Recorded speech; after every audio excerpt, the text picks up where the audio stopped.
नमस्कार, मी ॲडव्होकेट रवींद्र नरबवर. जर आपल्याला आपली तक्रार पोलीस स्टेशनमध्ये गेल्यानंतर आपल्यावर अन्याय झाला असेल आणि आपल्याकडे त्या इसमाच्या विरोधात काही भक्कम आणि स्वरूपाचे पुरावे आपल्याकडे अस्तित्वात असतील आणि तरीसुद्धा जर तुमची तक्रार त्या ठिकाणी नोंदवली जात नसेल किंवा तुमच्या तक्रारीची दखल घेतली जात नसेल, अशा वेळेस आपण काय करावं?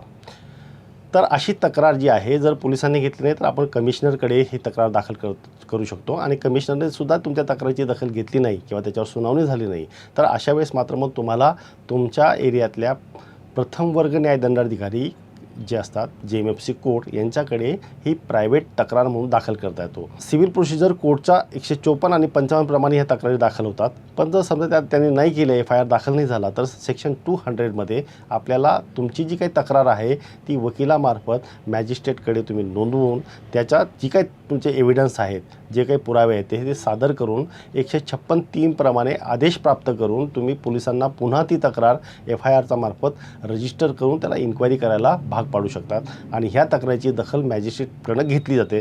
त्याला ही प्रायव्हेट कंप्लेंट किंवा खाजगी तक्रार असं म्हटलं जातं आणि ती सेक्शन 200 मध्ये रजिस्टर केली जाते. 156(3) त्यामध्ये आदेश होतो आणि त्याच्यानंतर त्या तक्रारीला ज्याप्रमाणे पोलिसांनी तुमचा FIR नोंदवला असेल त्याप्रमाणे त्याची इन्क्वायरी आणि इन्व्हेस्टिगेशन होतं व चार्जशीट दाखल होऊन आरोपीला शिक्षा दिली जाते.